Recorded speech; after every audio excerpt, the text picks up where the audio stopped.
불확실한 시장에 맞설 차별화된 투자 전략, 10월의 첫 거래일에 머니쇼 플러스 시작합니다. 국내 증시는 오늘 동반 상승 마감했습니다. 특히 유가증권 시장에서 외국인과 기관이 지수 상승을 이끌었습니다.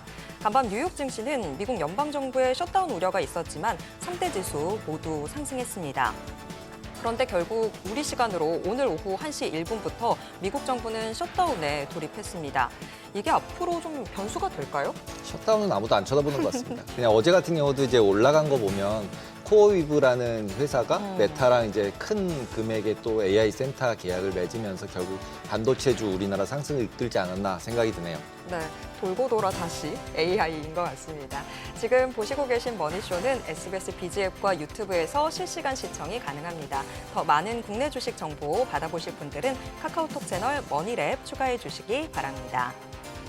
그럼 오늘 증시인사이트 출연자 모시고 자세한 이야기 나눠보겠습니다. KB증권 프라임클럽 민재기 팀장 모셨습니다. 안녕하세요. 안녕하세요. 안녕하세요. 네, 방금 강앵커님은 셧다운 크게 뭐 이런 분위기였는데 팀장님은 어떻게 보세요? 셧다운이 증시에 미칠 영향? 시장이 일단은 정답을 보여주고 있는 게 아닌가 생각이 됩니다. 오늘 새벽에도 뭐 셧다운 우려가 있었음에도 불구하고 미국 증시가 이제 큰 폭은 아니지만 그래도 이제 소폭 상승 마감을 했다라는 것은 아직까지는 뭐 별로 신경을 쓰지 않는 것 같은데 워낙 이제 그 학습 효과가 많이 쌓여 있기 때문인 것 같습니다. 뭐 팽팽하게 이제 밀고 당기다가 마지막에 항상 극적 합의 뭐 이런 부분으로 이제 끝이 났었기 때문에 이번에도 시간 끌다가 결국에는 뭐 그렇게 되지 않겠어라는 기대감이 있는 거고 혹시나 그게 잘 안 되더라도 그러면 금리 인하 하겠지라는 뒤에 기다리는 뒷배가 있기 때문에 아마도 그 여파가 생각보다 지금은 없는 것 같은데요. 그래도 저는 이제 다들 안심할 때가 항상 좀 조심해야 될 생각들은 있거든요. 그리고 특히나 과거의 셧다운 때보다는 지금 셧다운 이슈가 있을 때가 미국 증시의 뭐 3대 지수의 밸류에이션도 과거 평균 대비해서 낮은 수준 아니거든요. 뭐 비슷하거나 아니면 소폭 그거보다 좀 높은 수준이고 그러면 금리도 마찬가지의 수준이라고 볼 수 있을 것 같아요. 그러면 여기에서 혹시라도 이 이슈가 좀 뭔가 새로운 뭐 변수를 만들어낸다면 단기적인 변동성 정도는 나타날 수 있거든요. 그래서 뭐 제 생각에는 약간의 흔들림이 뭐 나올 정도지 그렇다고 해서 뭐 대세의 흐름을 꺾을 정도는 아니다. 왜냐하면 그러면 금리 인하에 대한 기대치가 확 살아나면서 최근에 금리 인하 기대치 주춤할 때마다 시장이 밀렸잖아요. 그쵸. 금리 인하 기대치 생겨버리면 또 다시 또 땡겨놓을 수 있는 부분이 있기 때문에 제 생각에는 뭐 그 정도로 약간 지나가는 뭐 단기의 변동성 정도 요인이지 뭐 지금 대세 상승 추세적인 상승을 뭐 꺾을 정도의 요인은 아니지 않나 뭐 이렇게 생각을 하고 있습니다. 근데 시장 전체가 너무 포지티브한 쪽으로만 집중되는 게 아닌가 맞습니다. 싶기는 네, 하잖아요. 네, 네. 그러면서 유동성으로 잔치다. 전 세계 M2 통화량 계속 증가하고 맞습니다. 있다. 네, 네. 뭐 갈 곳 없다. 뭐 다른 거 뭐 할 건데 뭐 이런 느낌이잖아요. 네, 네, 그러면은 이 보통 때 이런 상황이 계속 유지되다가 뭔가 터지면서 이렇게 한번 확 내려갔는데 어떻게 보세요? 그럴 만한 요인이 지금 보이는 게 있으세요? 아직까지는 없는데요. 네. 가장 걱정되는 부분은 항상 인플레이션이죠. 그렇죠. 물가의 상승이라는 부분입니다. 방금 이제 앵커님께서 말씀하신 대로 지금은 유동성 공급으로 돈잔치가 이루어지고 있고 모든 나라들이 돈을 많이 찍어내고 있는 채권을 많이 발행해서 유동성을 늘리고 있는 상황입니다. 아직은 이제 최근에 나온 PC도 그렇고 물가가 엄청나게 뭐 튀는 듯한 흐름은 나오지 않았는데 결국엔 시간을 두고 저희 KB증권의 하우스 뷰로는 내년도 하반기 정도에 물가가 좀 튈 수 있다라는 생각은 좀 있는 것 같거든요. 그렇게 되면 지금 많이 풀었던 이 유동성을 다시 또 쪼으면서 걷어들여야 되는 타이밍이 올 거고 그렇게 되면 시장은 싫어하겠죠, 주식시장은. 그래서 그때쯤이면 뭐 변수가 생길 텐데 만약에 물가가 생각보다 그렇게 튀지 않고 지금처럼 그냥 뭐 무난하게 나오는 흐름이라면 급하게 또 뭐 돈줄을 조일 일은 없으니까 당분간은 먼저 내릴 필요는 없을 것 같고요. 이 유동성 파티를 좀 즐기는 게 맞을 것 같은데 그래도 언젠가는 끝은 있을 수 있다는 것은 생각을 하고 이 파티를 즐기는 게 맞지 않을까라는 생각을 하고 있습니다.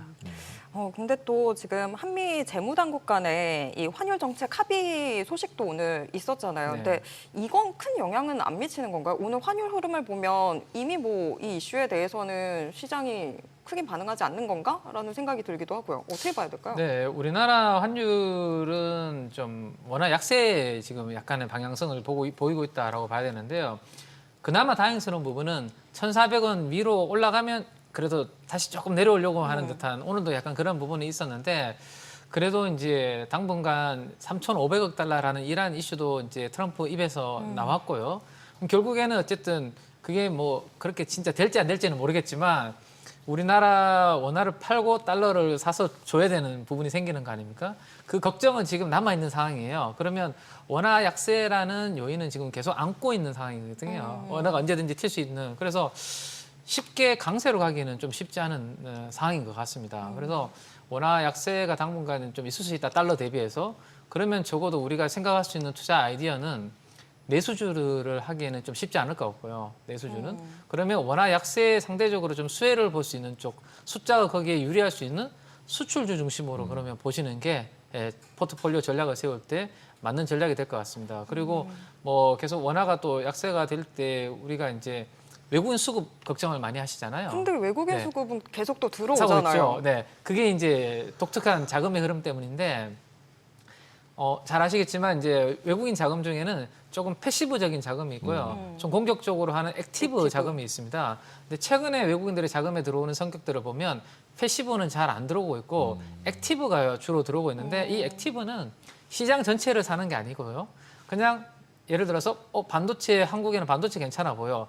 반도체 섹터를 사고 그 안에도 삼성전자, 하이닉스 이렇게 섹터를 골라서 사는 자금이 액티브 자금인데 워낙 패시브 자금이 주춤하다 보니까 요즘은 액티브의 영향이 상당히 강한 흐름을 보이고 있습니다. 이 액티브는 환에서 조금 깨지더라도 별로 걱정 안 합니다. 반도체에서 많이 먹을 거니까. 네, 그래서 그걸 액티브 자금이라고 하는 거거든요. 그래서 작년 상반기에 그런 액티브 자금들이 들어왔었고요. 그들이 선택했던 업종이 그때도 반도체, IT 하드웨어, 산업재였습니다. 근데 지금 최근에 들어오는 자금들도 IT 하드웨어, 반도체, 산업재 쪽으로 들어오고 있는 액티브 자금들이 영향을 주고 있거든요. 그래서 환율에 너무 신경 쓰기보다는 최근에 들어오고 있는 외국인들의 자금의 성격을 이해하고 그 사고 있는 업종이 추석 이후에도 연속성을 가지고 들어올 가능성이 높기 때문에 거기에 초점을 맞추시는 게 맞지 않을까라는 생각입니다. 그럼 결국은 삼성전자, 하이닉스 뭐 이런 대형주를 맞습니다. 사야 되는 네, 거네요. 네, 그러면 네. 종목으로만 본다고 네, 치면. 섹터로 말씀드리면 반도체. 방금 말씀하셨던 반도체, 그다음에 일부 IT 하드웨어 쪽, 이제 반도체와 관련돼 있는 뭐 우리 PCB 기판 관련된 이런 기업들도 오늘 보시면 움직임이 좋고요. 그다음에 산업재라고 하면 대표적으로 우리가 조선이라든지, 그다음에 어제 강했던 방산 같은 섹터가 산업재 섹터고 일부 이제 소비재 섹터가 괜찮은데요. 소비재는 내수용은 아니고요. 우리가 이제 화장품 같은 경우는 그나마 이제 중국보다 미국 쪽으로 수출을 많이 하고 있지 않습니까? 그리고 원화가 약하면 외국인 관광객들이 우리나라에 많이 들어왔을 때 화장품에 약간 가격적인 경쟁력 메리트가 생기거든요. 그러면 그러한 일부 이제 소비재 쪽에서는 화장품 정도가 그래도 이제 외국인 수급이라든지 이런 좀 긍정적인 모멘텀을 기대할 수 있는 업종 정도 되지 않을까라고 말씀드릴 수 있을 것 같아요. 지금 저희가 대형주 얘기 잠깐 했는데 네. 그러면 이제 결국 3분기 되면서 실적 발표가 결국은 답안지를 주는 거잖아요. 예, 그럼 예. 수출 잘 되니까 그냥 잘 나올 거다 이렇게 기대하면 되나요? 실적은? 그렇죠. 네. 우리가 실적 그 회사의 매출은요 P 곱하기 Q로 이렇게 만들어지지 않습니까? 근데 지금 원화가 약세를 나타내기 때문에 가격 경쟁력 때문에 Q는 지금 좀 잘 나오는 그런 분위기인데 이게 또다시 이제 반도체에서도 우리가 쇼티지라는 키워드가 요즘 나오고 있거든요. 한때 쇼티지라는 용어가 많이 나왔던 쪽이 전력기기 쪽 그리고 조선 같은 쪽도 배를 만들고 싶어하는 수요는 많은데 만들어줄 수 있는 나라가 한국밖에 없네. 중국은 배제되네. 그것 때문에 이제 괜찮았는데 이제는 반도체에서도 약간 그러한 이야기들이 나오고 있는데 요즘 최근에 반도체 업계에서 이렇게 뭐 애널리스트 분들하고 세미나를 해보면 오픈 오더라는 부분이 상당히 키워드가 되고 있는데요. 이게 뭐냐 하면 엔비디아가 지금 우리나라 반도체 관련된 기업들한테 오픈 오더로 계약을 한다라는 건데 그냥 수량만 우리가 원하는 대로 확보만 해줘. 가격은 백지로 그냥 언제든지 우리가 올라가는 대로 가격은 올려줄 테니까 수량은 우리가 요구하는 대로 제발 좀 줘라고 해서 오픈 오더식으로 계약을 요구한다라고 합니다. 그러면 이제 뭐 Q도 좋은데 이제는 P까지 좋아지는 그런 환경이 되니까 사실은 앵커님 말씀하신 대로 3분기 실적이 아마 반도체를 중심으로 조선도 이제 환율 약세 구간에서 좀 나쁘지 않고요.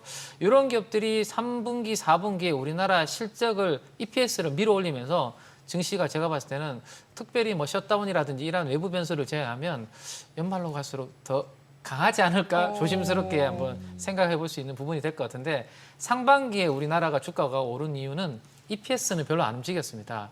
PER이라는 멀티플이 올라오면서 우리나라 증시에 대한 재평가 기대감 뭐 이런 부분 때문에 많이 움직였다면 하반기에 지금 11배에서 멀티플이 더 올라가기는 좀 쉽지 않다면 이제는 반도체, 조선 뭐 이런 업종들의 실적이 좋아지면서 실적으로 끌어올리는 이런 부분이 될 수 있기 때문에 3분기 실적 호전주가 추석 이후에는 이제 시장의 관심을 아마 집중시키지 않을까 생각을 하고 있습니다. 근데 또 한편에 지금 오늘만 봐도 또 삼성전자, SK하이닉스가 달리니까 네. 시장이 좀 올라가는 측면이 있었는데 네. 좀 너무 급하게 올라오는 상황은 아닌가 그 생각도 들거든요. 급하게 오르면 항상 체하기 마련이죠. 걱정돼서. 네, 우리가 급하게 먹으면 체하기 마련이고 사실은 저도 마찬가지입니다.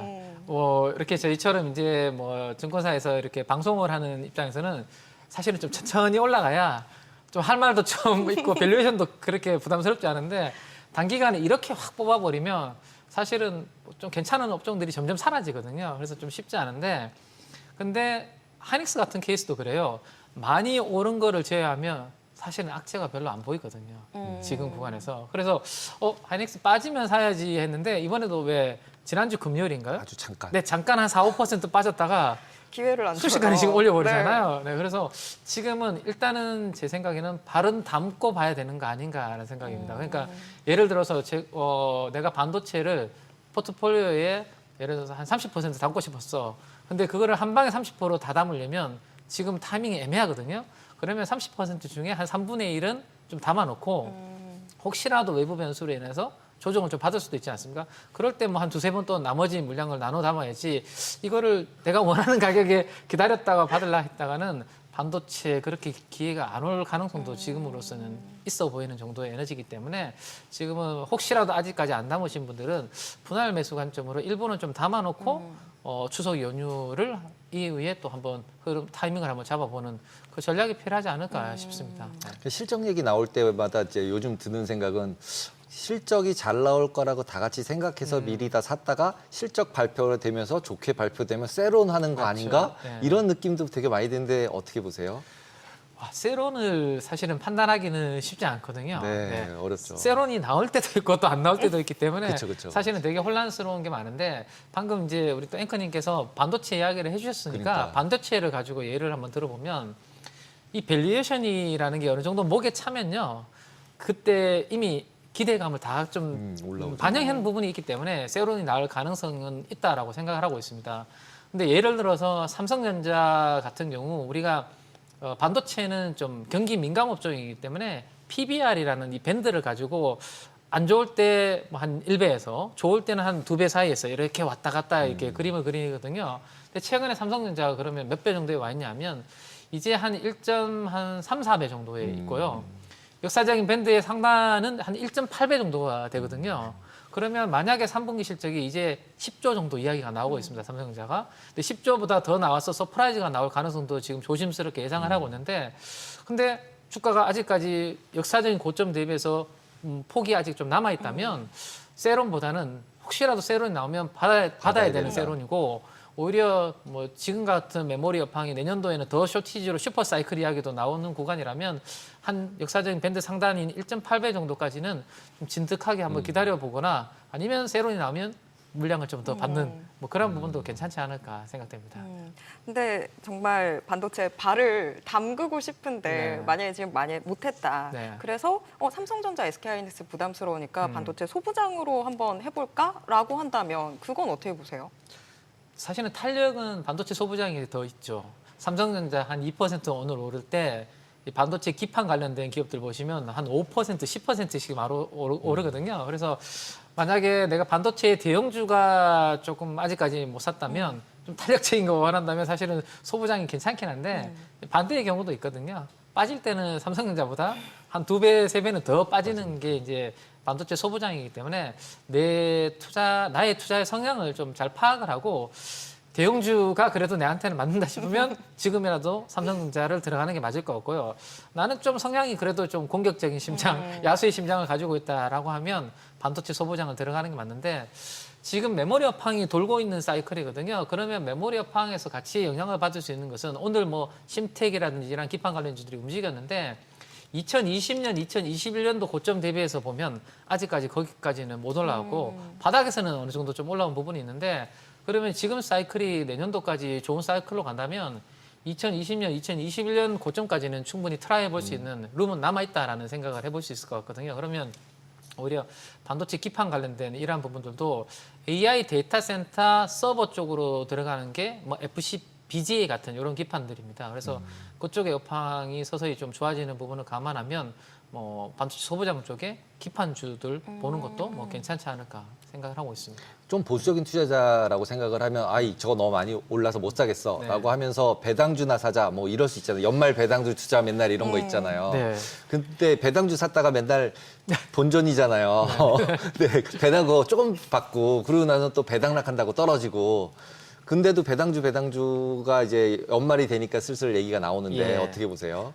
그럴 때는 안 보는 게 좋을 것 같습니다. 남들이 다 말할 때. 네네네. 지금 앵커님이 이런 질문 하실 때 보니까 사람들이 관심이 있기 때문에 질문을 하시는 것 같거든요. 보통 배당주는 남들이 관심 없고 소외돼 있을 때 보는 게 맞고 적어도 상반기에 소외돼 있을 때 샀다가 하반기에 9월달, 10월달 이제 배당 투자해야 된다고 신문에 나오고 우리 같은 방송에서 약간씩 이렇게 이야기할 때가 배당을 보고 산 분들한테는 자본 차익이 이미 꽤 나온 구간이기 때문에 저는 오히려 조금씩 챙겨야 되는 부분들이 아닌가 싶은데 대신에 이제 4분기에 우리나라에는 정책 모멘텀이 지금 좀 기다리고 있죠. 첫 번째는 뭐 자사주 소각이라든지 이런 부분들, 그다음에 배당소득 분리과세 관련된 이런 이벤트들이 있기 때문에 과거와는 약간 차별화된 움직임이 나올 가능성도 있거든요. 근데 뭐 그런 부분들도 사실은 이제 우리가 처음 들어보는 이야기 아니고요. 이미 그런 부분들이 국회에 11월 달, 10월 달에 이야기가 나올 거다라는 것을 이미 알고 있기 때문에 만약에 주가가 좀 이미 올라와 있어서 배당 수익률이 3%대이거나 이미 그 밑으로 이제 룸이 작아진 기업들은 굳이 배당을 가지고 뭐 먹을 게 저는 크게 없지 않나라는 생각입니다. 그럼 돌고 돌아 다시 반도체. 뭐 반도체라든지 저는 조선도 최근에 좀 꽤 신 것 같거든요. 근데 지금 조선이 신 이유가 그 발주가 요즘 주춤했기 때문입니다. 지금 사실은 기다렸던 발주는 LNG선인데요. LNG선의 발주가 지금 주춤하는 바람에 조선주들이 기간 조정을 보였는데 최근에 서서히 이제 한두 개씩 발주가 나오기 시작했고 추가적으로 더 발주 기대감도 있고요. 내년에 우리나라가 수주받을 게 거의 60척에서 70척 정도가 되는 사이클입니다. 그러면 제가 봤을 때는 지금 오히려 다들 반도체에 쏠려 있을 때 조선이 기간 조정이 좀 이렇게 행보한다면 조선주의 LNG 관련된 기업들을 저는 담아보는 게 오히려 괜찮고 배당주보다는 조금 더 괜찮은 수익을 낼 수 있지 않을까 뭐 그렇게 말씀드릴 수 있을 것 같습니다. 네. 근데 팀장님은 확실히 지금 남들 다 보는 건 보면 안 된다고 생각하시는 것 같아요. 제가 다른 방송 봤는데 네. 지금 아무도 안 보는 석유화학을 보시더라고요. 아, 네네네. 워런 버핏과 지금 배를 같이 하시는 거예요? 버핏도 지금 옥시덴탈 자회사 뭐 매입한다 뭐 이런 네네네. 이야기들 나오던데. 네. 석유학을 보는 이유는 이 그 유가에 대해서 별로 관심이 없고 유가가 지금 60달러 초반에서 65달러에서 안정적인 흐름을 보이고 있거든요. 이럴 때는 정유회사들이 괜찮습니다. 유가가 위아래로 크게 변동을 안 하면요. 재고자산 손실도 크게 안 나고 그렇다고 재고자산 이익도 크게 안 나지만 그래도 지금 정제 마진이 꽤 괜찮은 구간입니다. 왜냐하면 러시아가 에너지 정유시설 타격을 받았거든요. 그런 이러한 이벤트들로 인해서 미국의 정유사들 주가가 괜찮아요. 근데 우리나라는 사실은 그게 관심이 별로 없거든요. 그래서 진짜 안 오른 거를 보시는 분들이거나 찾고 싶으면 SOL 같은 정유주들이 지금 좀 눌려있기 때문에 PBR 역사적으로 완전 바닥에 있습니다. 근데 조금 무겁고 지루할 수는 있죠. 근데 그런 쪽도 저는 뭐 괜찮은 아이디어인 것 같습니다. 네. 그리고 이제 최근에 네이버, 두나무 이제 수합 주식하는 것들 때문에 이슈가 계속 많이 나오고 있고 그다음에 실제 두나무도 비상장 주식이긴 한데 거래할 수 있잖아요. 네. 근데 신고가 다 넘어간 것 같더라고요. 네네네. 근데 이게 얼마만큼의 네이버의 가치에 영향을 줄 수 있는 걸까요?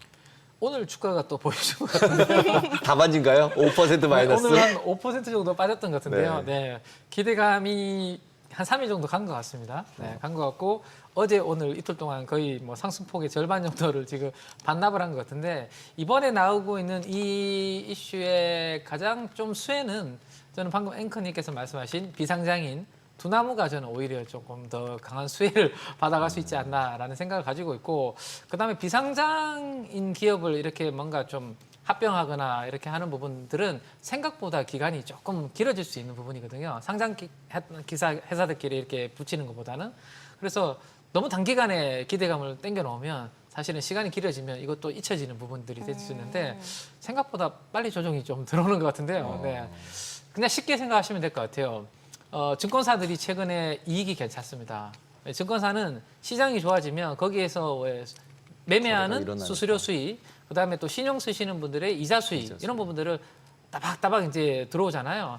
그러면 이제 암호화폐 최대 거래소인 업비트라는 회사를 앞으로 붙이게 되면 거기에 요즘 뭐 우리 젊은 친구분들이 매매 엄청나게 하고 있지 않습니까? 증권사보다 돈을 잘 버는 거래소도 있을 정도로 그러면 안정적인 캐시카우가 이제 붙는 거고요. 이거는 증권사 하나를 붙인다라고 쉽게 그냥 생각하시면 될 것 같아요. 그래서 네이버가 지금 광고라든지 이커머스는 경기가 사실은 좋아야 그쪽에서 돈을 많이 버는데 내수 경기가 안 좋으면 거기가 성장이 나오기는 좀 쉽지 않거든요. 그러면 성장 모멘텀을 하나 붙이는데 이 과정이 조금 시간이 필요하기 때문에 너무 급등했을 때 제가 봤을 때 따라가는 거는 조금 뭐 불필요하고 다시 또 뭐 눌림목 나오겠죠. 그럴 때 또 남들이 관심 없을 때 좀 천천히 관심 두시는 게 네이버도 저는 좋지 않을까 생각을 하고 근데 있습니다. 보통 이제 네이버 두나무 이번 건 같은 경우는 이제 거버넌스 이슈, 네, 이제 네, 네. 이장이 이제 신세대한테 넘겨준다라는 이슈도 나오고 네. 두 번째는 이제 스테이블 코인 관련해서 이걸로 비즈니스에서 페이가 들어가게 되면은 결국은 원화 스테이블 코인의 네. 완전 메이저가 될 수 있다. 뭐 이런 걸로 밀어붙이는 것 네네. 같은데 코인이나 아니면 이런 스테이블 코인은 어떻게 보세요? 우리나라의 원화 스테이블 코인이 얼마나 이제 저는 히트를 칠지는 그죠. 지금으로서는 좀 가늠이 솔직히 잘 안 되고요. 이미 달러 스테이블 코인은 거래도 많이 되고 있고 결제 수단으로도 활용이 되고 있고 어쨌든 기축 통화를 기반으로 하고 있고 미국 국채를 이제 담보를 맡게 되고 뭐 글로벌리 수요는 꽤 있을 것 같습니다. 근데 우리나라 원화 스테이블 코인은 결국에는 내수 쪽 용 아닐까요? 그죠? 그러면 이게 한계가 저는 있지 않을까 싶은데 다만 정부에서는 이걸 할 수밖에 없는 게 우리나라도 지금 이번에 왜 소비 쿠폰 막 정부에서 나눠줬지 않습니까? 결국에는 뭔가 국민들이 원하는 것은 좀 이제 돈을 이렇게 좀 주는 걸 원하실 텐데 그러면 채권을 찍어낼 수밖에 없습니다. 세금을 더 거둘 수는 없거든요. 싫어하잖아요. 저항이 있고. 그러면 채권을 많이 발행할 텐데 그 채권을 안정적으로 뭔가 좀 방어를 하고 수요를 만들어내려면 결국은 채권 기반의 이 원화 스테이블 코인은 정부도 가야 되는 방향일 것 같은데 이게 얼마나 활성화될지를 사실은 제가 거기까지 판단하기는 쉽지 않아서 거기에서 뭔가 투자 포인트를 우리나라에서 국내에 관련된 테마주를 찾기는 저는 개인적으로 약간 좀 보수적으로 생각을 하고 있습니다. 그럼 비트코인, 이더리움 이런 건 어떻게 보세요? 그쪽은 괜찮다고 보고 있어요. 그쪽은 괜찮은데요? 네, 그쪽은 괜찮게 보고 근데 요즘 있습니다. 되게 비트코인, 이더리움 쉬고 전부 있죠. 다 나쁘잖아요. 네. 되게 다 빠지고 있어요. 제 생각에는 너무 다 금으로 가고 있는 것 같아요. 그렇죠. 네. 네. 왜냐하면 비트코인도 그렇고 미국 국채도 싫고 이런 일반적으로 우리가 알고 있던 자산들을 다 싫은 분들은 그냥 금으로 가는 것 같아요. 왜냐하면 금은 나중에 혹시 모르게 오게 될 인플레이션도 어느 정도 또 방어할 수 있는 수단도 되고요. 뭐 중국이나 러시아 이들 국가들도 지금 다 그냥 금 사고 있는 상황이거든요. 그래서 오히려 최근에는 디지털 금이라고 하는 비트코인도 뭐 조금 주춤하고 다들 금으로 가고 있는데 금이 온스당 뭐 한 4,000달러 뚫고 계속해서 가는 그런 그림이 당분간은 좀 나타날 것 같은데요, 제 생각에는. 금이 더 갈 것 같으세요? 네, 금은 뭐 지금 분위기로는 더 갈 것 같습니다. 그래서 금 관련된 미국에 상장되어 있는 ETF들도 저는 계속 관심 있게 보고 말씀을 좀 드리고 있거든요. 네, 당분간은 뭐 금을 대체할 수 있는 왜냐하면 달러도 채권이라든지 달러의 이 신뢰가 약간 흔들리는 구간이고 아무도 지금 미국 국채에 대해서 살려고 하는 그림들이 약하잖아요. 그렇기 때문에 금에 대한 수요는 당분간은 계속 좀 유지가 되지 않을까라는 생각을 하고 있습니다. 어디서 지정학적 리스크 같은 거 뻥 터지면 다시 달러 그냥 쭉 간다 그러고 다시 또 갑자기 달러야 이러는 거 아닐까요? 그렇죠. 근데 그 지정학적 리스크를 우리가 미리 예상할 예상할 수는 수는 없으니까. 없으니까. 근데 지금 뭐 이 분위기를 보면 전쟁도 쉽게 저는 끝나지 않을 것 같아요. 그래서 방산도 사실은 저는 되게 여전히 좋게 보고 있거든요. 근데 요즘 조방원이 좀 조용하지 않습니까? 그래서 오히려 반도체 쪽에 쏠림이 생기고 있는데 반도체가 쉬면 사실은 요즘 한 번씩 조방원들이 한 번씩 움직이거든요. 그래서 바벨 전략이라고 우리가 많이 이야기를 하죠. 너무 한쪽만 가지고 있기보다는 반도체가 달릴 때 조방원이 좀 쉬고 있다면 오히려 쉬고 있는 것들을 좀 싸게 사고 그걸 타이밍으로 네, 삼아서. 만약에 조방원이 또 가고 반도체가 만약에 쉬는 타이밍이면 그때 반도체 없는 분들은 또 싸게 살 수 있는 기회가 있고 너무 한쪽에 극단적인 쏠림보다는 이 양쪽을 저는 바벨 전략으로 같이 좀 가지고 가야 되는 지금 분위기거든요. 그래서 조방원은 그래도 조정받을 때 저는 조금씩 담아가는 게 좋지 않을까 생각을 하고 있습니다. 어저께 트럼프가 이제 화이저 관련해서 미국에다 공장 짓고 그다음에 내가 하는 대로 약값 반값 하고 이러니까 이제 내가 너 풀어줄게 뭐 이런 걸 했잖아요. 관세를, 관세를 네. 풀어줄게. 네. 이러면서 이제 헬스케어 관련된 종목들이 많이 올라갔는데 우리나라 종목들은 그런 거에 영향을 받나요? 안 받나요? 아침에는 되게 강하게 출발했거든요. 네. 왜냐하면 미국의 어쨌든 그 한 섹터가 시세가 상당히 강하면 우리나라의 피어 섹터는 동반해서 강세를 보이는 게 일반적이기 때문에 미국 바이오 섹터가 워낙 강했기 때문에 헬스케어 섹터가 우리 출발은 괜찮았습니다. 출발은 괜찮은데 마지막에는 조금 희비가 약간 엇갈렸던 것 같아요. 끝까지 근데 에너지를 유지한 종목은 리가켄 바이오 그리고 ABL 바이오 같은 이런 종목들은 끝까지 이제 양봉으로 마무리를 했는데 이 두 기업의 특징은 신약 파이프라인입니다. 그러니까 신약 파이프라인 일반적인 우리가 이제 제약이 아니라 신약에 대해서는 어쨌든 관세와 관련된 좀 무관한 부분들이 있다 보니까 아무래도 그쪽은 조금 애매하다는 판단을 하시는 거고요. 신약은 뭐 에로 같은 이런 라이센스 아웃 같은 기술 수출이 있더라도 이거는 뭐 관세하고 영향이 없다 보니까 4분기에 기술 수출 기대감이 여전히 유효한 쪽으로는 끝까지 분위기는 괜찮았던 것 같은데요. 뭐 아침 출발할 때보다는 약간 어수선하게 제약 바이오는 끝난 것 같아서 그러면 당분간은 제 생각에는 굳이 그렇게 뭐 헷갈리는 부분보다는 확실하게 4분기에 뭔가 기술 수출 기대감을 가져갈 수 있는 이런 뭐 리가켄 바이오, ABL 바이오 그리고 뭐 올릭스라든지 올릭스? 뭐 이런 기업들 쪽으로 좀 압축을 할 필요가 있고 대신에 알테오젠이라는 우리 코스닥의 바이오 시가총액 1위 기업이 네. 크게 뭐 흔들리지 않고 지금처럼 양호한 흐름이 좀 만들어져야 될 것 같은데 다행스럽게도 최근에 코스피 이전 상장 기대감이 조금 밀렸다가 다시 주관사 성장하면서 이제 속도를 내는 것 같거든요. 그러면 알테오젠이 지금 수준을 그대로 좀 유지해 준다라면 나머지 신약 뭐 파이프라인 가지고 있는 제약 바이오한테는 나쁘지 않은 그런 흐름을 좀 잡아줄 것 같고 물가가 생각보다 크게 튀지 않는다라면 하반기 금리 인하 기대감은 시장이 계속 지금은 아직은 살아있는 구간이기 때문에 금리 인하 기대감이 뒤로 후퇴되거나 뭐 밀리지 않는다라면 그래도 금리 인하에서는 가장 우리가 상관관계에서 수혜를 보는 섹터는 또 제약 바이오를 빼고는 뭐 볼 수 없기 때문에 뭐 신약 관련된 뭐 파이프라인 똘똘한 기업들은 그래도 좀 볼만하다라는 생각을 하고 있습니다. 근데 오늘 증시에 대비했던 명인제약은 신약 기대감이나 이런 것 때문이 아니라 그냥 신규 상장에 대한 반응이었던 걸까요? 오늘 110%대 상승 마감했던. 네, 뭐 상승을 했는데 그 명인제약 같은 경우가 저희 KB증권에서 이렇게 또 네. 주관사 작업을 있어요? 했기 때문에 그 종목에 대한 코멘트는 할 수가 없겠네요. 네, 이게 아. 할 수 없도록 돼 있어서 네. 그 부분은 좀 안타깝게 네, 생각하고 있습니다. 네. 네. 근데 저희가 좀 긴 연휴를 또 앞두고 있는 상황이다 보니까 연휴 이후에 또 국내 증시 어떤 흐름으로 가게 될지 또 어떤 식으로 투자자분들 대응하시면 좋을지 좀 코멘트 좀 들어볼까요? 이제 내일 하루 남아가지고 네. 그럼 내일 이제 파느냐 아니면 그쵸. 들고 가느냐 네. 이 부분인데 저는 급하게 나와야 되는 매물은 어제로 일단락 좀 된 게 아닌가라는 생각입니다. 왜냐하면 내일까지 뭔가 찾고 싶은 자금이 있었다면 어제까지 팔았어야 되고요.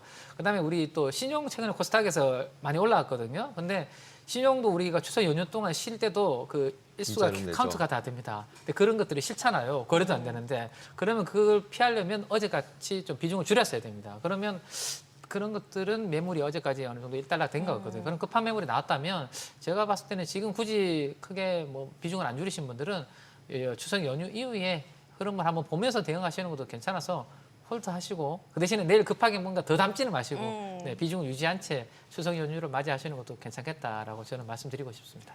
네. 여유로운 추석 한가위 연휴를 맞이해 보도록 하겠습니다. 오늘 말씀 여기까지 듣겠습니다. 고맙습니다. 감사합니다. 감사합니다.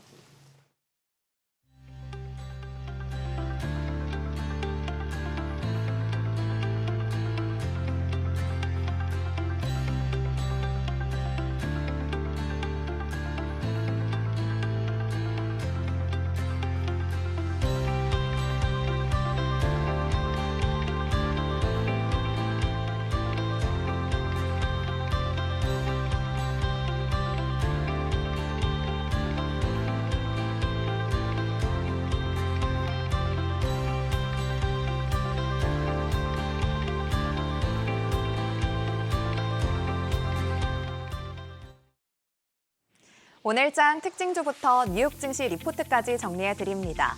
먼저 오늘 우리 증시에서 가장 주목받은 섹터 혹은 테마부터 정리해 볼 텐데요. 간밤 뉴욕 증시에서는 엔비디아가 주요 고객사인 코어위브 호재에 힘입어 2.59% 상승 마감했고, 이에 따라 시가총액이 처음으로 4조 5천억 달러를 돌파했습니다. 코어위브는 주로 엔비디아의 GPU가 탑재된 데이터 센터를 구축하고 임대해서 수익을 창출하는데, 이 코어위브가 메타 플랫폼과 최대 142억 달러 규모의 컴퓨팅 파워 공급 계약을 체결하면서 AI 수요가 여전히 탄탄하다는 점이 입증된 겁니다. 한편 9월 수출입 동향에 따르면 반도체 수출이 22% 늘면서 역대 최대치를 기록했고, 특히 메모리 가격 상승 효과가 주요 요인으로 작용했습니다. 이에 따라 오늘 반도체주들이 일제히 올랐는데, 먼저 삼성전자가 2.5% 오르면서 86,000원에 마감했고요. SK하이닉스가 3.6% 오르면서 36만 원, 또 하나마이크론이 오늘 8%대 올랐고, DI와 기가비스가 각각 23%, 13%대 강세 보이면서 관련주들이 일제히 상승 마감했습니다. 올해 전 세계에서 발주한 LNG 운반선 16척 중에 14척을 한국 조선사가 수주한 걸로 나타났습니다.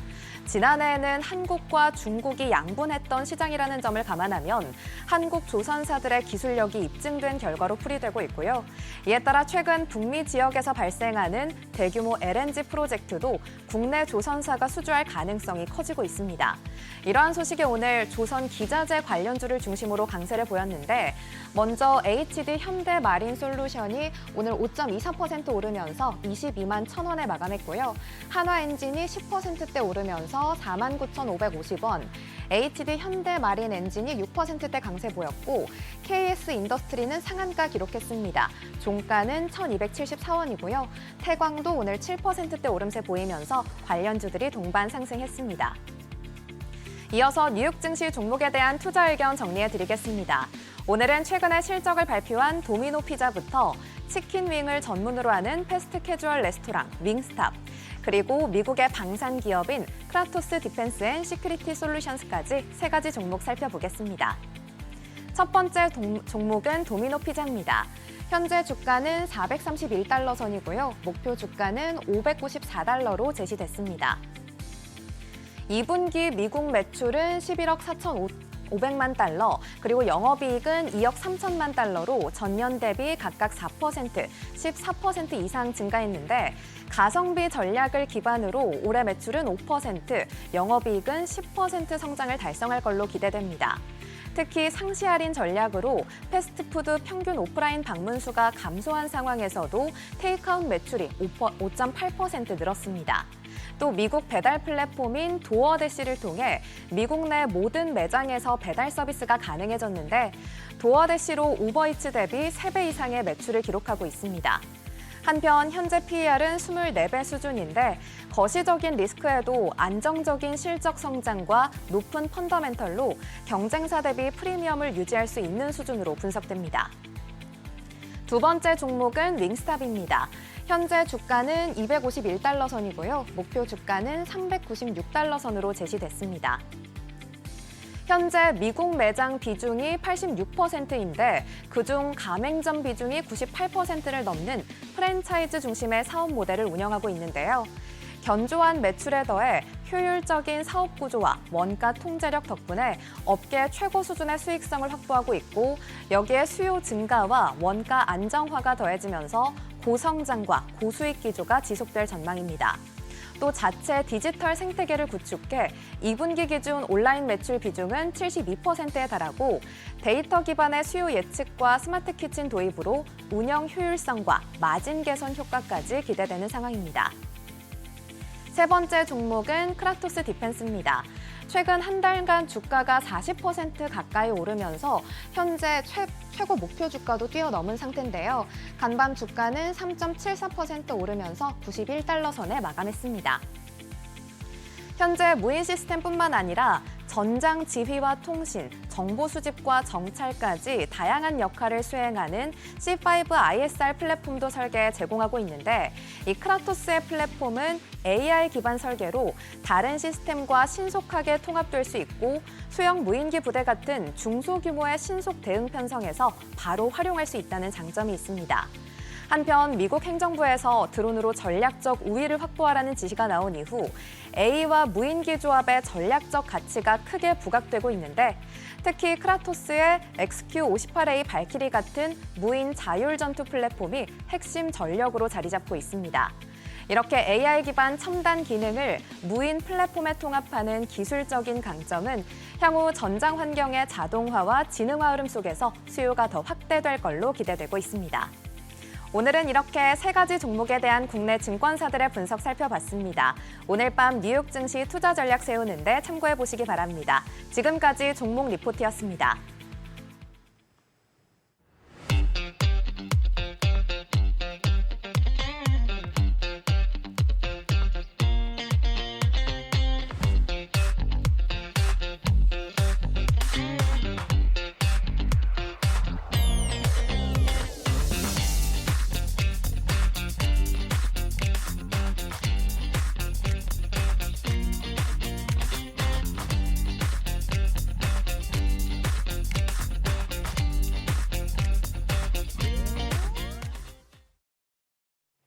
요즘 한국 자산가들 부동산 투자도 글로벌하게 가고 있다고 합니다. 미국 부동산의 투자 비중이 꽤 늘었다고 하더라고요. 네, 그렇다고 하네요. 내 집도 없는데 무슨 뭐 미국에 있는 집을 사야 되고 다른 나라에 있는 집을 사야 되고 어쨌든 그렇지만 이제 자산가들, 부자들이 어떤 쪽으로 왜 그런 데 투자를 하고 있는지 아이디어를 들어보면 훨씬 더 투자하는 데 도움을 되지 않을까 생각이 되네요. 네, 그래서 오늘 해외 부동산 열풍의 배경부터 리스크 관리 전략까지 고미연 글로벌 프론티어 에셋 대표님 모시고 저희가 자세하게 이야기 나눠보도록 하겠습니다. 안녕하세요. 안녕하세요. 안녕하세요. 네. 반갑습니다. 지금 뭐 오프닝에서도 이야기가 나왔지만 한국 자산가들의 미국 부동산 실제 투자 비중이 올라가고 있다 이런 이야기 나오는데 상황이 어느 정도인가요?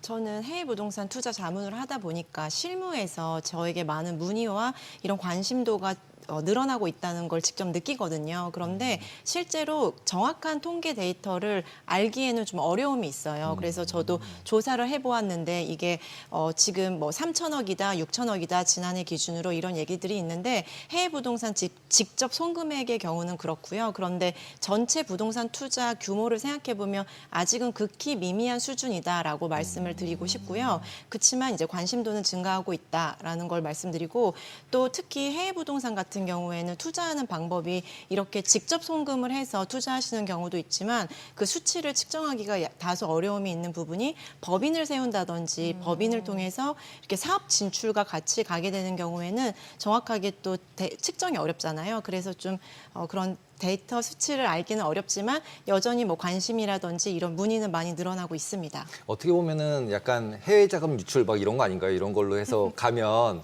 이제 은행에서 보통 이제 집을 해외에서 사면 이게 신고 같은 걸 해야 될 거 아니에요. 네. 그리고 이제 투자라고 그러면 또 그 외환거래법 뭐 이런 거 되게 복잡한 게 너무 많은데 개인들이 이렇게 해외 집을 투자를 할 수 있기가 쉽지 않을 것 같은데 어떻게 하는 건가요?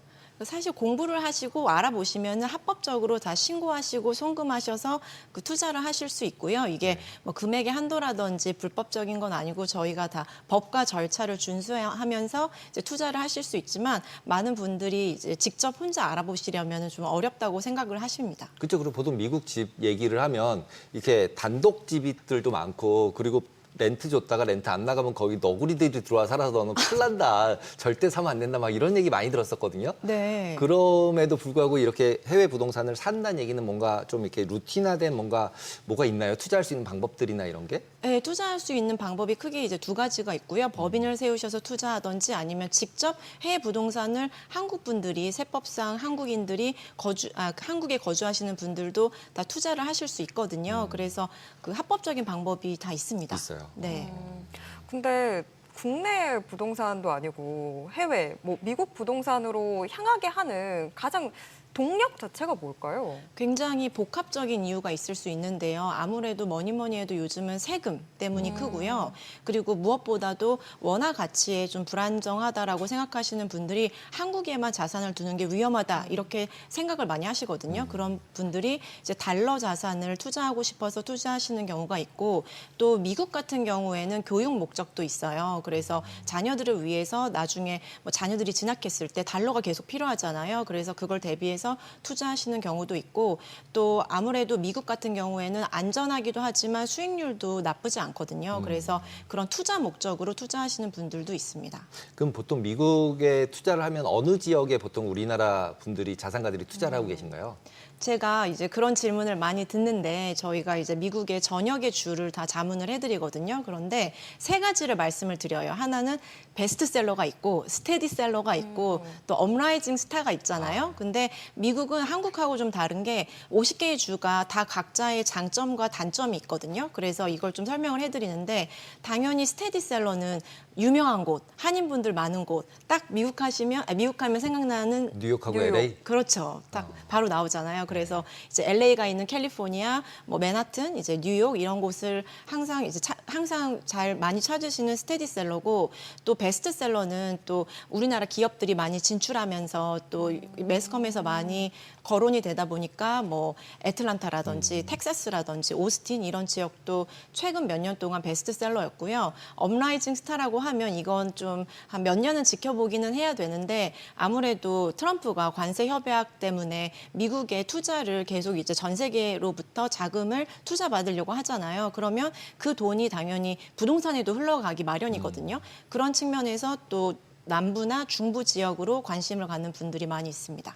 그럼 보통은 우리나라 분들이 주재원으로 가면서 살던 지역 여기 살아보니 어떻다. 그러고서 거기에 사는 게 이제 스테디셀러인 거고 직접 투자를 하겠다고 하는 분들은 뉴욕이나 LA처럼 이게 비싸지만 나 진짜 돈 많으니까 투자를 하겠다 그러고 사는 거라고 보면 되나요? 네, 맞습니다. 그럼 보통 뉴욕이나 LA는 보통 최소 투자 금액이 얼마쯤 되는 것 같으세요? 굉장히 우리나라 초양극화가 됐다고 하잖아요. 네. 미국은 정말 10만 불짜리 집부터 뭐 3천억짜리 집까지 굉장히 범위가 커요. 그런데 제가 이렇게 한 자문업을 5년 하다 보니까 느낀 게 서울 아파트 평균 가격을 가장 많이 찾으시거든요. 그래서 또 서울 아파트 평균 가격이 최근에 13억이 됐잖아요. 그 가격에 굉장히 연동해가지고 많이 집을 찾으시더라고요. 근데 최소 뭐 투자 금액은 뭐 30만 불, 40만 불 이런 집도 있고요. 정말 뭐 미국 같은 경우에는 뭐 천장이 없죠. 그래서 일반적으로는 뭐 90만 불에서 100만 불 사이를 가장 많이 찾으세요. 그럼 100만 불 우리나라 평균 가격보다 싸요? 미국 집값이요? 중위 가격은 사실 미국이 조금 더 높은데 네. 평당가는 미국이 훨씬 쌉니다. 우리나라보다. 그럼 네. 우리나라가 비싼 거 아닌가요? 서울 아파트가 비싸죠. 네. 그럼 곰곰이 서울 아파트 값이 고평가인 거 아닌가 고민을 해야 되는 상황인 것 같고 네. 그러다 보니까 이제 부자들은 여기가 비싸니까 비싼 거 안 사고 싼 걸 사겠다 이렇게 생각을 하고 있다 이렇게 봐야 될까요? 네, 그런 것도 있고 또 버블 지수를 책정을 하잖아요. 그럴 때 실제로 서울 아파트 가격이 그 지수가 상당히 높거든요. 그런데 미국은 이제 더 낮은 주들도 많이 있고 무엇보다도 최근에 이제 자산가들 같은 경우에는 세금 때문에 해외 부동산, 미국 부동산에 관심을 많이 가지세요. 어떤 세금의 우위가 있는 거예요? 이제 부동산 관련해서 세금은 취득세 있고 보유세가 있고 양도세가 있잖아요. 네. 근데 이제 미국 같은 경우에는 취득세가 없습니다. 네. 그리고 보유세 같은 경우에도 당연히 재산세하고 뭐 임대소득세가 있는데 재산세도 뭐 감면을 받거나 주별로 다양하고요. 그리고 임대소득세도 한국보다는 좀 더 감면 받을 수 있는 비용들이 많이 있고요. 양도소득세 같은 경우에는 미국이 최고가세 구간 자체도 더 세율이 낮거든요. 그리고 그 차익만큼만 한국에 내면 돼요. 그래서 우리나라에 뭐 예를 들면 종합부동산세라든지 중과세에 대한 부담이 있잖아요. 다주택자들은 그 부분을 좀 피해갈 수 있다는 게 장점인 것 같아요. 미국 집은 다주택이 안 들어가니까 네. 일가구 2주택 아니니까 사도 된다 네, 이런 거네요. 해외 부동산은 정확히 주택수에 포함이 안 됩니다. 안 되고. 그런데 지금 뭐 지역별로도 저희가 살펴봤긴 한데 수익률로 따져봤을 때 부동산은 또 유형이 또 다 다르잖아요. 높은 수익률을 원한다라고 하면 어떤 부동산에 집중하는 게 좋을까요? 미국의 국한에서 말씀을 드리면 이제 부동산은 사실 수익률이 임대소득이 있고 양도차익이 있잖아요. 이게 그 두 가지 중에서 좀 선택을 하시긴 하셔야 되거든요. 두 마리 토끼를 다 잡을 수 있는 부동산은 많지는 않고, 근데 수익률도 수익률이지만 아무래도 해외 투자하시다 보니까 그 안정성이 중요하잖아요. 그래서 많은 자산가들이 요즘에는 뭐 오피스나 리테일을 찾는 분들은 극히 드물고 보통은 이제 주택을 찾으시고요. 정말 나는 월세 수익이 중요하다 이런 분들은 우리나라로 따지면 다가구 이런 멀티 유닛이라고 하잖아요. 이런 멀티 유닛을 좀 더 추천드리고, 나는 시세 차익이 잘 나면서 적당한 월세 수익도 좀 이루고 싶다 이런 분들한테는 미국은 뭐니 해도 단독주택, 우리 미드 보면 다들 단독주택에 살잖아요. 그래서 단독주택을 미국인들이 선호하거든요. 그래서 단독주택을 많이 찾으세요. 근데 단독주택은 진짜로 관리 안 하면 막 잔디 왕창 자라고 그래서 그 관리 안 되면 나중에 해결 못 하는 거 아닌가요? 그런데 이제 미국도 점차 젊은 사람들이 그 관리에 대한 부담을 가지기 때문에 단독주택 타운 안에서도 공동 이런 관리해주는 센터 같은 게 있어요. 그래서 뭐 잔디라든지 이런 부분 조경을 좀 관리를 해준다든지, 그리고 원격지에 있는 부동산은 반드시 믿을 수 있는 관리 대행 업체, 중개사들을 소개를 시켜드리거든요. 그래서 오히려 어떻게 보면 그 해외에 부동산 가지신 분들이 그 미국 같은 경우에는 서비스가 워낙에 발달되어 있다 보니까 지방에 있는 부동산보다 관리하기 편하다고 말씀을 하세요. 지금 또 금리 인하 국면이다 보니까 리츠도 이야기가 많이 나오는 상황이긴 한데 네. 리츠 수익은 좀 어떤 변화가 좀 있을까요? 리츠 같은 경우에 금리가 이제 인하되는 게 기대가 되면서 수혜를 받을 것으로 예상이 되잖아요. 근데 실제로 이제 세 가지 이유가 있습니다. 그래서 첫 번째 같은 경우에는 리츠라는 상품이 부동산을 매입해서 운영을 할 때 내 돈만으로는 하진 않잖아요. 그렇죠. 그래서 차입을 하니까 첫 번째는 이제 차입 비용이 줄어들면서 아무래도 수익률이 높아지니까 그 수익률에 대한 기대가 첫 번째 있고요. 그리고 두 번째는 이 리츠가 또 부동산 자산을 매입을 하다 보니까 상대적으로 뭐 채권 금리도 좀 떨어지게 되고 예금이라든지 이런 쪽으로 쏠린 돈이 부동산 쪽으로 흘러 들어오지 않을까 이런 기대감 때문에 자산 가치가 이제 상승할 거라는 기대감 때문에도 또 관심을 많이 가지시고요. 그리고 마지막으로는 리츠 상품이 법적으로 90%는 배당을 하게 돼 있거든요. 그래서 아무래도 이제 배당에 대한 기대감이 커지기 때문에 리츠 쪽으로 관심을 많이 보이는 것 같아요.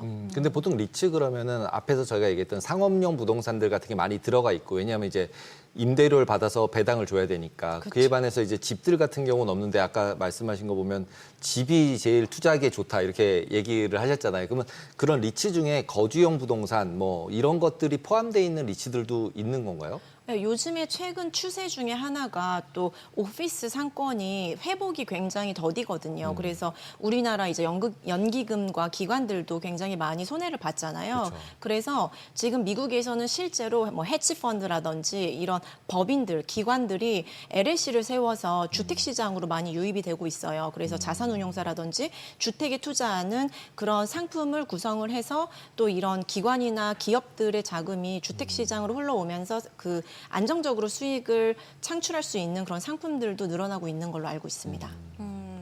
뭐 근데 해외 부동산이 미국만 있는 것도 아니다 보니까 혹시 미국 외에 요새 뭐 자산가들이 많이 관심 갖는 다른 지역은 없을까요? 요즘에 새롭게 뜨고 있는 업라이징 스타가 있는데 그 나라가 바로 이제 아랍에미리트 두바이인데요. 실제로 객관적으로 이제 그 영국의 그 헨리 앤 파트너스라고 이렇게 자산가들의 자산 이동을 조사하는 기관이 있는데 계속 미국이 1위였거든요. 전 세계 자산가들 100만 장자 이상이 이민을 많이 가고 자산 투자를 많이 하는 나라가. 근데 올해 이 UAE가 1위를 달성했어요. 그만큼 두바이, 특히 두바이나 아부다비 쪽으로 많은 자산가들의 뭐 이민과 자금이 많이 쏠리고 있습니다.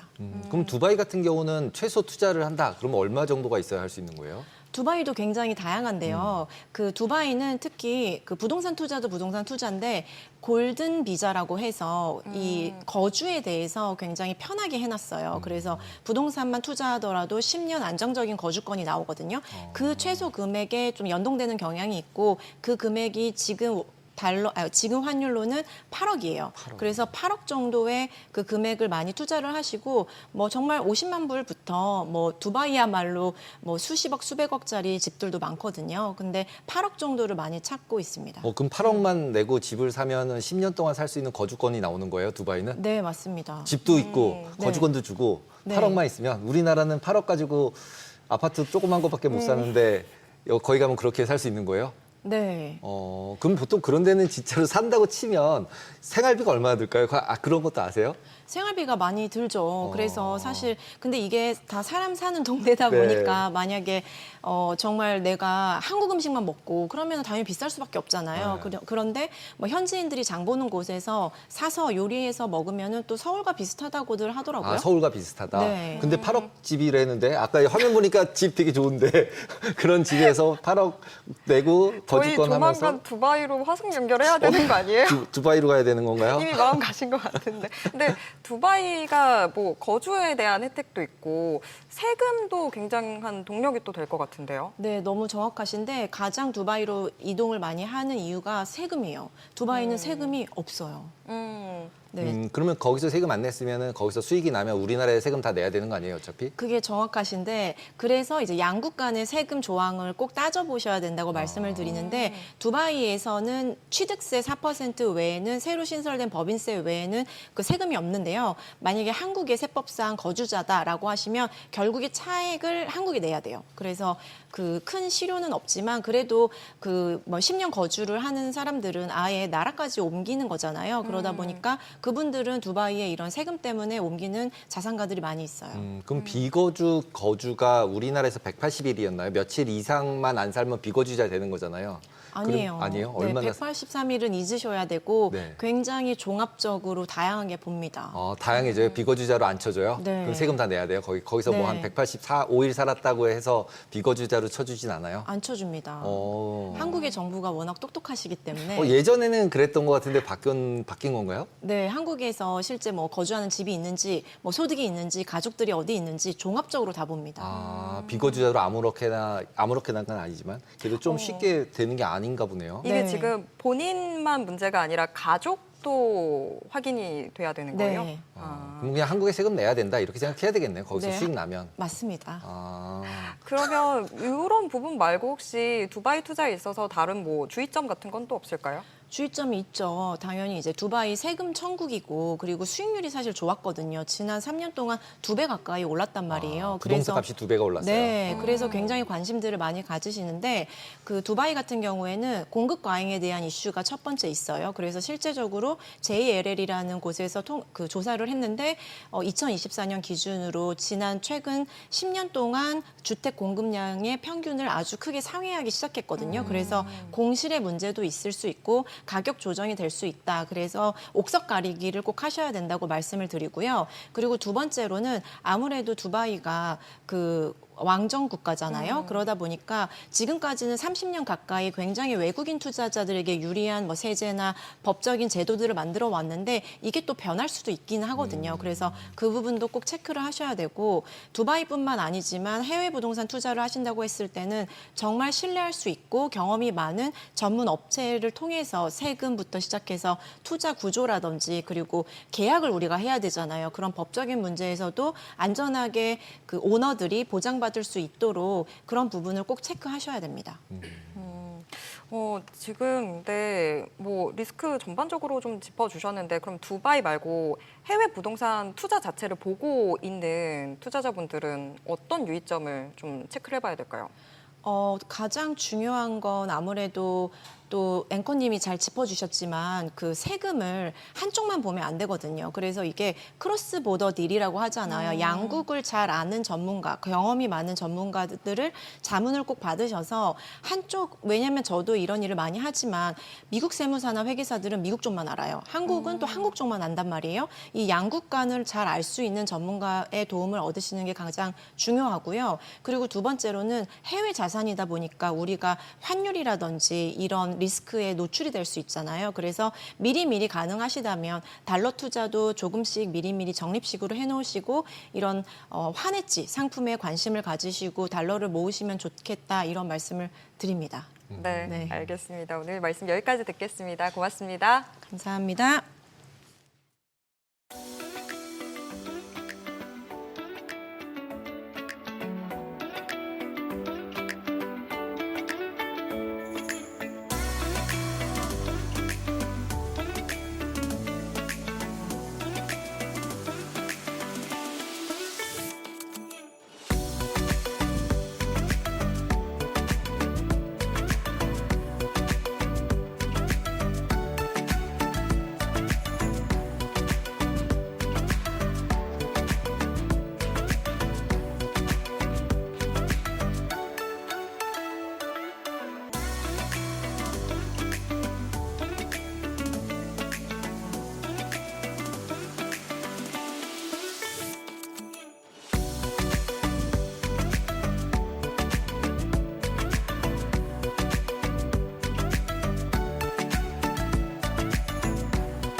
엊그제죠. 9월 29일부터 중국인 단체 관광객에 대한 무비자 입국이 허용됐는데요. 명동에는 외국인 관광객을 겨냥해서 인기 있는 라면, 과자 등만 들여놓은 편의점도 있다고 합니다. 그 판매량이 상당하다고 해요. 네, 그렇습니다. 중국인 관광객들이 명동 싹쓸이 하고 있다. 뭐 K 푸드, K 패션 완전 싹쓸이 분위기라고 합니다. 네, 유통주, 음식료주 몰려드는 중국인 관광객 덕을 볼 수 있을지 기대도 됩니다. 신한투자증권 조상훈 연구원 모시고 자세한 이야기 나눠보겠습니다. 안녕하세요. 네, 안녕하세요. 네, 자 중국인 단체 관광객의 무비자 입국 어제 또 저희 출연자께 여쭤봤을 때는 뭐 이런 기대감 이미 반영된 것 같다라고 하시기도 했는데 연구원님 보시기엔 어떠세요?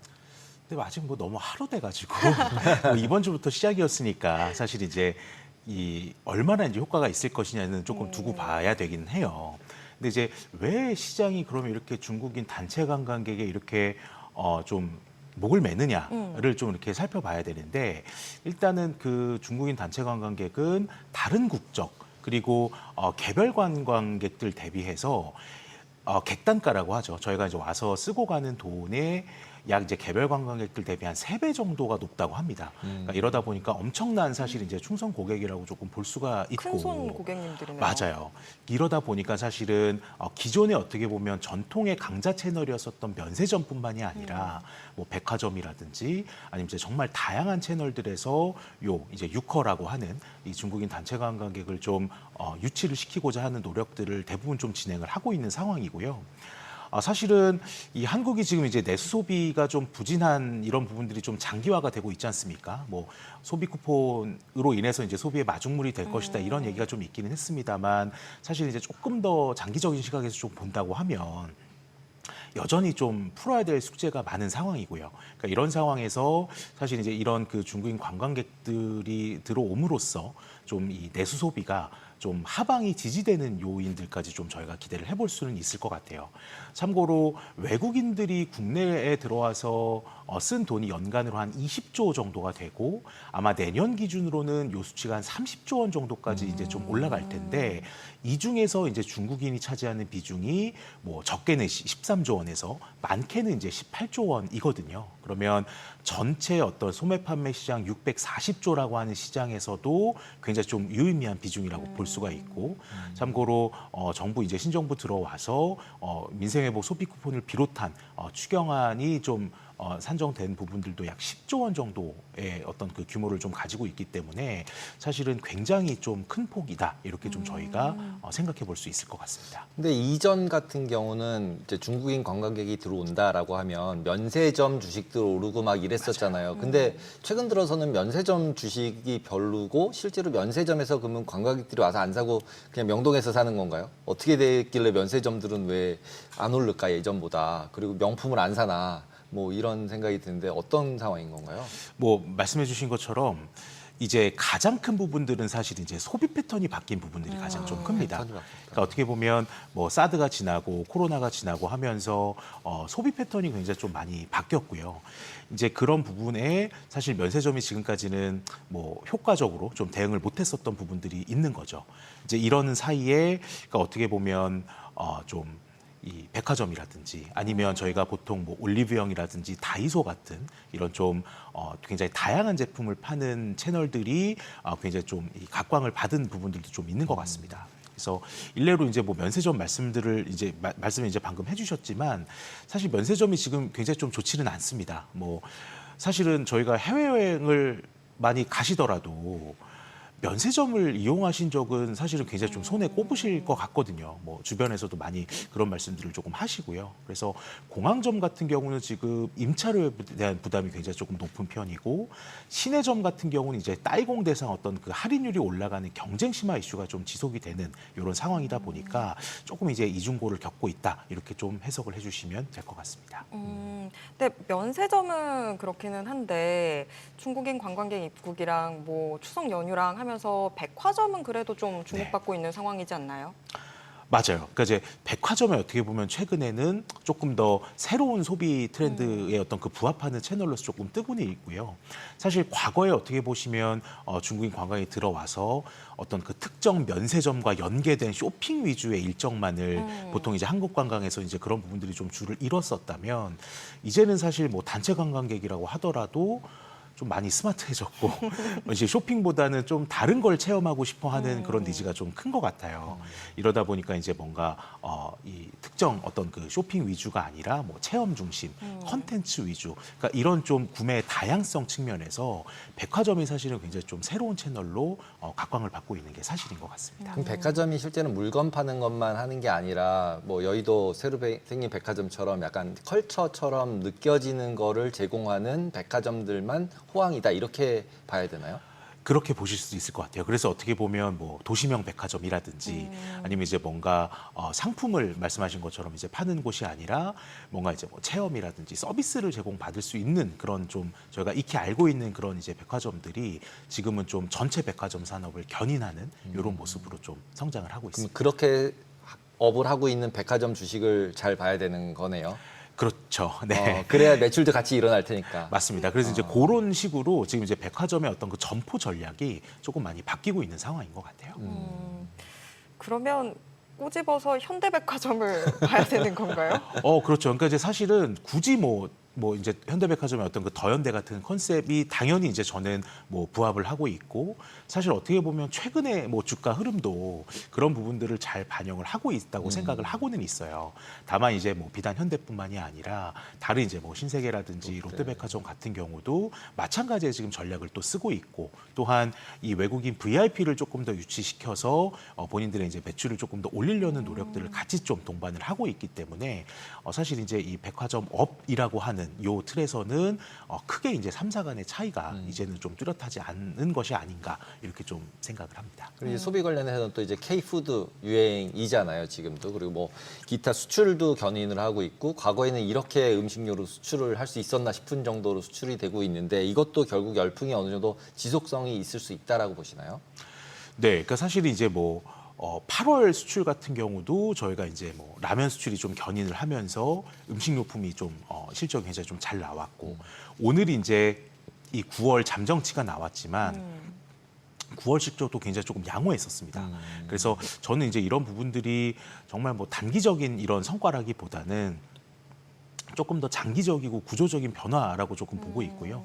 그 이제 중심에는 라면 업체들의 어떤 그 노력이 좀 자리를 잡고 있는 것이 아닌가 그렇게 좀 말씀드릴 수 있을 것 같습니다. 그러면 이제 뭐 3분기 실적 자체도 이 라면 업체들 중심으로 해서 음식료 함께 좀 기대를 해봐도 될까요? 네, 그러니까 사실 이 내수 소비가 부진한 모습들이 조금 워낙 좀 장기화가 되고 있잖아요. 그래서 기업별로도 어떻게 보면 이제 내수의 비중이 높거나 뭔가 이제 이런 내수 소비 부진의 직격탄을 맞고 있는 기업들이 사실 굉장히 좀 많습니다. 그러니까 이런 기업들은 아직까지는 뭐 3분기까지도 조금 힘든 상황이 좀 지속이 되고 있는 상황이고요.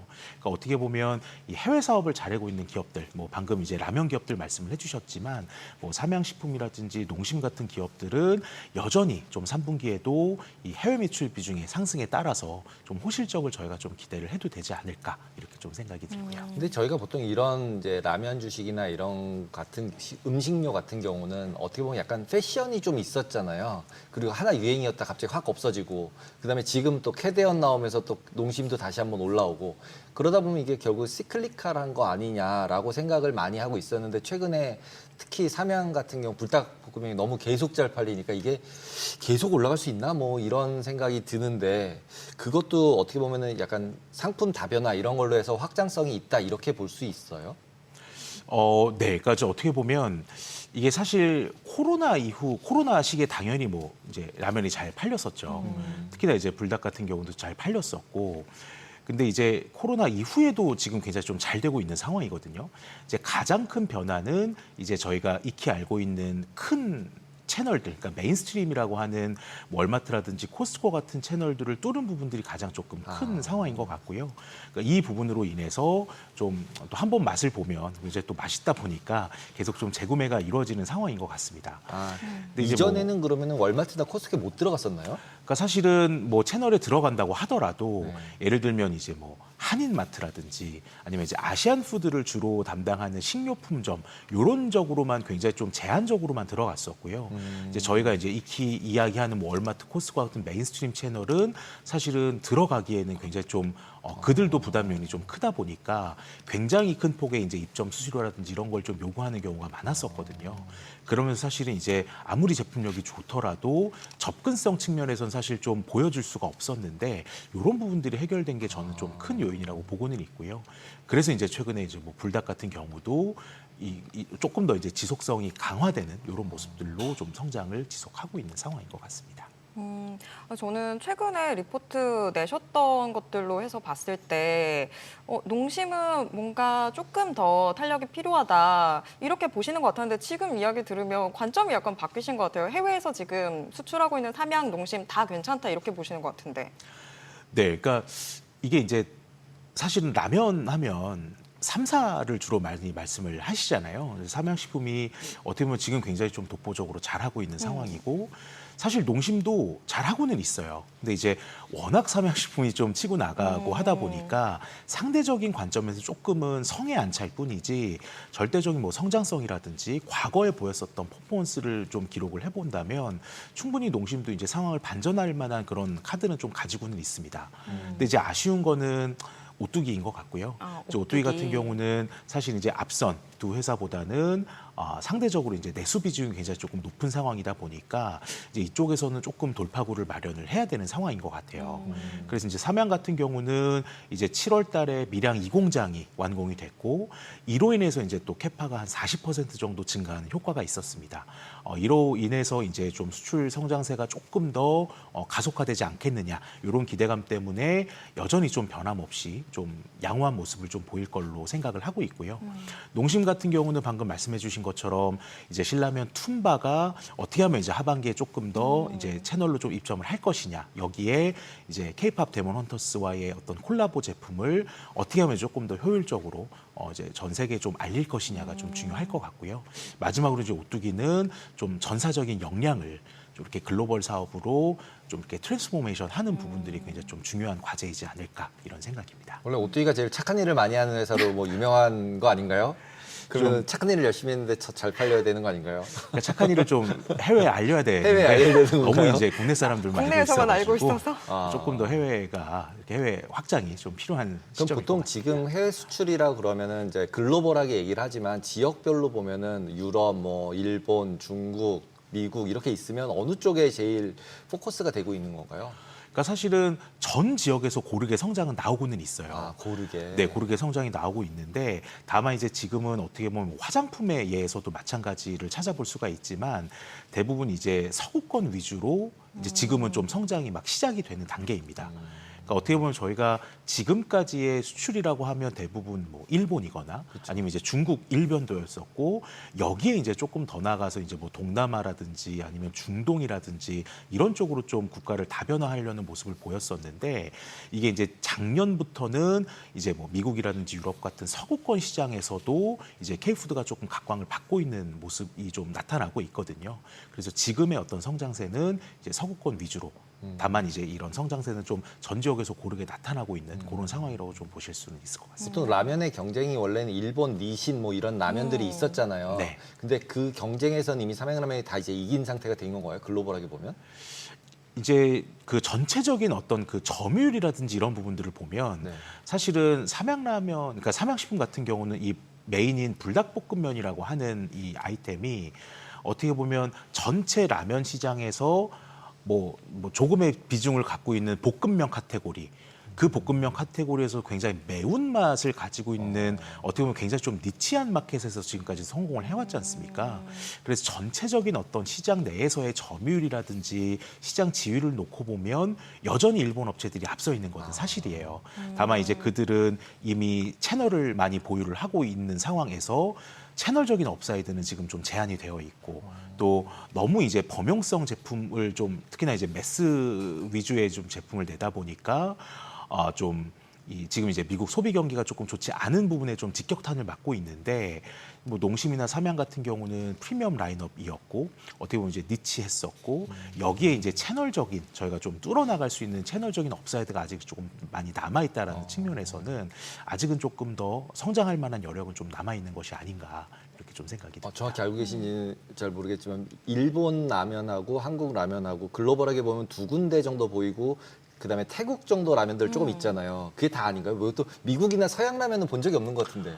맞아요. 그죠? 그러면은 네, 결국 동양 라면인데 그 중에서 포션이 지금 불닭볶음면, 볶음면 중에 또 매운 거에 굉장히 니치라고 말씀하셨는데 지금 우리는 난리가 났잖아요. 수출이 뭐 반도체라고 그러고 막 뭐 붉은 반도체, 검은 반도체 뭐 이런 얘기가 막 나오고 있는데 그게 니치라면 이 시장이 이렇게 크다면 어떻게 보면 진짜로 이제 유통망만 더 뚫으면 더 확장성이 되게 크다고 볼 수도 있는 거네요, 그러면? 맞습니다. 또 이제 지금의 소비 트렌드가 예를 들어서 이제 끓여 먹는 어떻게 보면 이제 이 국물 라면 또 봉지 라면은 사실 시장이 정체되어 있거나 빠집니다. 근데 이제 요 자리를 이제 뭐 봉지면이 아닌 컵라면, 용기면이라고 하죠. 그런 어떤 그 스타일의 끓여 먹는 이제 국물 라면이 아니라 이제 볶음면 위주로의 좀 시프트가 나타나고 있는 게 이제 지금의 어떤 글로벌 라면 산업의 트렌드라고 좀 할 수가 있거든요. 요 카테고리에서만큼은 사실 삼양이 좀 독보적인 사업자이기 때문에 여기서는 이제 조금 더 추가적으로 저희가 업사이드를 기대를 할 수가 있는 거죠. 근데 또 지금 일본 업체들과의 일본 내에서의 협력 이야기들도 나오고 있잖아요. 그걸로 뭔가 새로운 기회들 나타나게 되는 건 아닐까요? 네, 그렇게도 좀 볼 수는 있습니다. 그러니까 사실 이제 일본 시장이 어떻게 보면 이제 두 가지 측면에서 저는 좀 중요한 시장이라고 생각을 해요. 그러니까 이제 첫 번째는 이제 일본은 뭐 품질이라든지 아니면 어떤 그 제품 표시 측면에서 굉장한 이 높은 기준을 좀 요구하는 부분들이 조금 그게 많거든요. 포장지에 나와 있는 거랑 똑같아야 된다면서요? 맞아요. 그림도 똑같아야 되고 이제 그런 부분들 때문에 어떻게 보면 이제 소비자의 요구 사항이라든지 뭐 어떤 그 위생청이나 뭐 현지의 어떤 이런 부분들이 굉장히 좀 이 기준치가 굉장히 좀 높다 보니까 요 기준치에 맞춘 제품들이 성공을 하면 사실 이 부분은 정말 글로벌 어디에 내놔도 성공을 할 수 있는 이런 이제 기준치를 좀 가지게 된다라는 측면에서 굉장히 좀 중요한 것 같고요. 그리고 이제 두 번째는 지금 뭐 한국도 그렇고 글로벌 전역에서 이 가성비 소비 트렌드가 굉장히 좀 확산이 되고 있는 상황이지 않습니까? 어떻게 보면 프리미엄 제품을 내도 먹히지 않고 있고 굉장히 이제 소비 침체 때문에 싼 제품만 좀 찾는 이런 경향이 있는데 일본 시장은 아직까지는 이 프리미엄 전략이 조금 먹히는 시장이에요. 그러다 보니까 이제 요 시장에서는 먼저 이제 어떻게 보면 누가 선점을 하느냐, 요게 굉장히 좀 중요한데 이 부분을 이제 K푸드가 좀 현지 업체들과의 이제 협력이라든지 이런 부분들을 통해서 조금 더 시장을 가져올 수 있는 여력이 조금 있기 때문에 저는 그런 시점에서는 측면에서는 좀 일본 시장이 두 가지 측면에서 좀 중요하다. 이렇게 좀 말씀드리고 싶습니다. 지금 그러면 전체 식품주 안에서 제일 주목하고 계신 종목 어떤 종목일까요? 저는 뭐 단연 사실은 이제 삼양식품일 단연? 것 같고요. 그러니까 좀 너무 좀 진부하실 수도 있겠지만 사실은 이제 이 회사가 뭐 2분기까지는 진짜 제품이 없어서 못 팔았었습니다. 정말 캐파가 한정이 되어 있었고 이런 부분들이 이제 7월부터는 이 공장이 이제 좀 본격적으로 돌아갔고 9월부터는 이제 굉장히 공장의 가동률이 가속도로 조금 올라가고 있는 상황이라서 아마 이제 3분기, 4분기에는 상반기와는 또 다른 차원이 다른 실적을 좀 낼 가능성이 높거든요. 여기에 이제 내후년 1월이 되면 또 중국 현지 공장까지 좀 지어지는 그런 이벤트가 좀 있기 때문에 이제 중장기적으로 좀 성장의 기반이 마련됐다라는 측면에서는 여전히 좀 선호 의견을 유지하고 있습니다. 네, 오늘 말씀 여기까지 듣겠습니다. 고맙습니다. 네, 감사합니다. 네, 자 오늘 밤은 뭘 주목하고 계실까요? 뭐 일단 셧다운 했잖아요. 근데 별 이제 어떤 임팩트가 있을지. 그리고 이 최근 들어서는 트럼프의 하루 일정표가 돌고 있어요. 네, 몇 시부터 몇 시까지 어디 가고 몇 시부터 몇 시까지 어디 가고 백악관 사이트에서 카피 떠서 시장에다 돌리고 있어요. 그 얘기는 뭐가 발표가 되든 트럼프가 한마디 하면 다 바뀐다. 그러면 트럼프가 어디서 무슨 얘기를 하는지 잘 들으면서 투자를 해야 한다라는 게 트럼프를 현재의 트렌드인 것 같습니다. 주목하자. 네. 네. 모든 투자 판단의 책임은 투자자분들께 있다는 점 알려드립니다. 머니씨 오늘 여기까지입니다. 여러분의 모든 경제에 SBS 비즈가 함께하겠습니다. 저희는 내일 오후 3시 30분에 다시 찾아뵙겠습니다. 고맙습니다.